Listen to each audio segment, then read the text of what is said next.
the GTR, and last I left off, I did get back on the internets and I ordered the Regal Red from paintscratch.com, and it'll be here in about a week, so we got 7 to 10 days to wait for the paint to arrive. But anyway, I went back in and I ripped all the tape off because that was just big hampering in the way.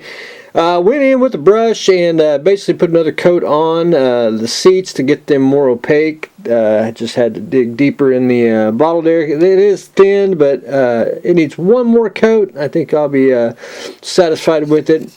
I started painting the little console parts here that are ivory, and then I got to repaint the black on the where I got the overspray, which is not a whole lot.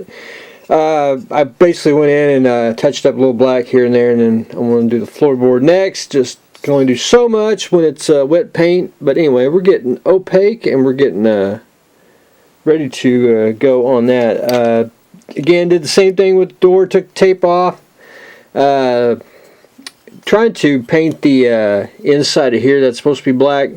I just had what was left of the black on the palette, and got to a stopping point and wait, and then I'll go in and put another little coat, and I'll be done with that, and then just trim up the lines.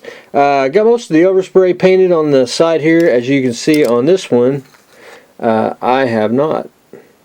And then of course we're going to do some trim work, paint the inside there, and then once you get most of this assembled, you ain't really going to see a whole lot of it. But anyway, I'll get it painted and glued on, and then hopefully I can get the I like to get the dash and the little decals and little things painted on the console there. But did get that painted the glove box. It's supposed to be black, and then hopefully get a little more done. Steering wheel, finished off that, so we're good to go. And hopefully, again, I'd like to get I'm going to finish at least getting the basic painting done, and then go back in and do a little trim work where I need to square up some edges. Anyway, that's where I stand on the GTR. The Brady Bunch, I got it all primered. It needs one more coat of primer. We'll do that today because it's almost like 60 degrees before the big Arctic front comes in today. So I got the it just needs one more coat, and I'll be satisfied and be ready to paint probably in a day or two. So front's done, back's done. You can see where I need just to do a little bit of a spray. Try to do the inside of the fender wells too. Usually you always forget to do that once you get the paint on. But anyway, got that, and should be good to go. And I'll be using Tamiya Haze Gray. It's I think it's pretty much a dead-on match. They probably use like a blue metallic, and I know a lot of people are telling me that they probably a different blue color that they use, but the Brady's used a bunch of different cars, so not kind of wrong. And this is a still trying to find a blue metallic, that color, which is basically this. This will, I think, will hold up real well with the RC aspect of it, and for when it gets video, it'll be pretty much dead on color wise. The Gran Torino, I did get one piece of tape on there. I got the side trim, and I put a bigger piece so I won't have no overspray, hopefully. And it's kind of a yellow, and I think what I want to do is, I looked at the paints that I got. I don't know if I might be able to do it with a not really a flat yellow, but because it's more of transparent. But I'm thinking about using yellow oxide, and I got basically a yellow, a light yellow, transparent yellow in ink, and I think I'm gonna mix a little bit. This should be really close to doing the little yellow pinstripe that goes on the side. So that's my attack of the plan. I'm gonna try to get that today. If not, it'll be end of the week is my game plan on that. The Enterprise, I I did get one nacelle completely glued together. I did get the pylon, but I actually screwed up. I actually put, that's what you got to read the instructions for. I actually put the this pylon on, which goes on the other nacelle, and anyway, that's an easy fix. I just had to pry it back open and pull out the wires and re-glue the other one. That's why you see it in clamps, because I would have had it attached to the nacelle, but anyway, we'll get to there. I did put the secondary hole together, and I drilled out most of the holes, which that's fairly easy. I got to do the bigger holes. I haven't decided if I want to do the, I don't know how elaborate I want to get. Where is it? The Arboretum. I may or may not. If not, I'll probably just do like a sticker or something, or try to get that painted, because it's man, butterfingers today. I'll try to, you know, it'll sometimes you can, well, lighten it's alright, and you know, it's just how much you want to put into it, and we want to keep it simple, but we want to make it look good too, and we don't want to, you know, be bogged down on one part. But anyway, we'll think about that once we get there. My main goal is to get most of everything drilled out, and then I want to get a pole stand, which is going to be brass rod, and I think the center, and this is the old big stand kit, I think the center is a little about right there. But anyway, what I usually do is I'll take the brass rod and pretty much go like that all the way through to the top here, and a little bit through the neck. It gives it extra support, and then you'll be able to telescopic when you put it on your base once you get it. But anyway, that's what I've done on that. I did get one side on. That was me to get the correct angle. When I say angle, I mean the way that the nacelles are supposed to, you know, be when you put the big nacelles on. But anyway, I got that. And we are good to go on that. So just more planning. I gotta remember, you got to put a piece of plastic there, fill that in. There's going to be one seam on the Enterprise here, and it's going to be this one. I pretty much, I don't think, well, I can sand it out, but I'm not going to, because it's actually more of a let me say, a chore. If it was a smoothie hole, it'd probably be it'd be a lot easier to do it. And but I want to leave the seam. I want to knock off most of what I can, and I'm going to let the decal hide it. Is my game plan on it. It's got the Aztec patterning, and if I remember right, I was told the reason that they put the Aztec pattern on, because I don't know if it's true. I'm just merely repeating what I heard many years ago. That, you know, really no one could paint it on, and that's why they had the and this wasn't geared to like modelers. It was geared to, you know, just a general crowd. You know, they couldn't paint the Aztec, but at least they had the Aztec on the ship. But anyway, that's always what I've heard. I don't know if it's true or not, but you know. But anyway, that's where I'm on the secondary hull. Kind of jumping ahead a little bit. The nacelle, the other nacelle, I actually cut it out. Same thing. Really don't.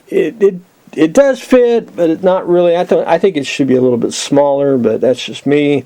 Tacked it in with 5-minute epoxy, and then I went back in the same way I did with the other nacelle. I did tulip, which is Wonder Putty. I don't even call it. Well, it's not. I wouldn't even call it a putty. I'd call it more of a filler, and I got a little bit more to do on that. I missed a spot when I was doing the tulip the first time, but I tuliped all the way around. And then I put 3 LEDs. It's basically 2 blues and one slow flash here for the strobe, and that's pretty much it. And then I'll wire it up and get it through the hole here, which has already got the magic hole for the wires, so that's good. Got the DLM, I guess, little front end cap that goes on the nacelle. Got that on, and ready to button this up and get the pylon glued together, and hopefully I'll have the pylons done by the end of the week, and we'll be able to proceed further. But after this, I'll probably work on the secondary hull, because I want to get it sturdy, and I want to get the pole mounts mounted so I can get it on the stand. It's just easier when it's mounted on a stand and just easier to work with. But anyway, the MBT, I'm just about done with. I just need to put basically a clear coat on it and I'll be done. I went in and put a little bit of wash on the motors. Really can't, probably can't really see it. I went in with a little bit of white and a big old flat brush here, and I did some dry brushing on the very top just to give just basically the highlights and all the ridges on the plane, and painted the guns, the seat. Went in and put the decal on, which I had to rob. Had to rob 3 decals here. Had to rob some 7s from that one. Had to rob some 5s and some 1s because I had to rob some more 1s to make 7s, and that's the Glencoe sheet. And I had to rob the A. Had to rob another 1 off here, make some dashes, and of course use the tail markings, which I don't know if the tail markings are actually accurate. I mean, because you're basically looking off of a painting and you really can't see the back of the tail on this specific airplane, so I don't know. But anyway, I got that on. I'm waiting for the decal solution to set, and then once it is, I want to go in with a sharp knife and trim it. They're a little oversized, if you can see right there. And I'll get that trimmed up. But anyway, the last 7 is going to be a little bit smaller than the other 7. We're just going to have to live with that. I really couldn't find any more 1s with all the decal sheets, and I was going to use 1/4-inch vinyl stickers, but they were just too big, and they were blocky, and it just didn't look right. If this was actually a little bit bigger plane, it probably would work perfectly. But anyway, we're going to have to make do what we got. So we got that side, and we got that side. I had to make some 1s. I had to make 7 out of 1s and make dashes, and it just was a lot of kit bashing and cannibalizing decal sheets just to get the A5717 number. So anyway, hopefully the setting solution will hurry up and dry, get it brittle so I can trim it, and we'll be good to go. I think I'm going to leave off the figures. Basically, if I paint these, and I'll just be honest here, it's just going to basically be a brown and a light brown, basically, and then put a brown dark wash, a little bit of flesh on there, and that's pretty much all of my painting, if I did any. So I'm going to keep this to the side, and I'm just going to leave it pilotless like the rest of the planes. We'll do one more video once everything dries, and do a little show and tell. I got to take pictures and put it on the social media pages. But anyway, this will basically be the last plane I do for a while. I have built planes right about a year, maybe a little over, so my quota is done for the year on airplanes. I won't say I won't build an airplane, but I'm going to take a break from those for a while. So anyway, very fun, and we'll do one more video on it just to send it on its voyage and make sure everything is together and ready to ship it off. But anyway, that's what I've got going on today. Finishing up the MBT. The GTR got paint ordered, and we're still working on the interior. We are lighting up the Enterprise, trying to get the trim on the Grand Torino, and we got the Brady Bunch RC car in primer. So that's what I got going on today, so stay tuned for the next exciting episode.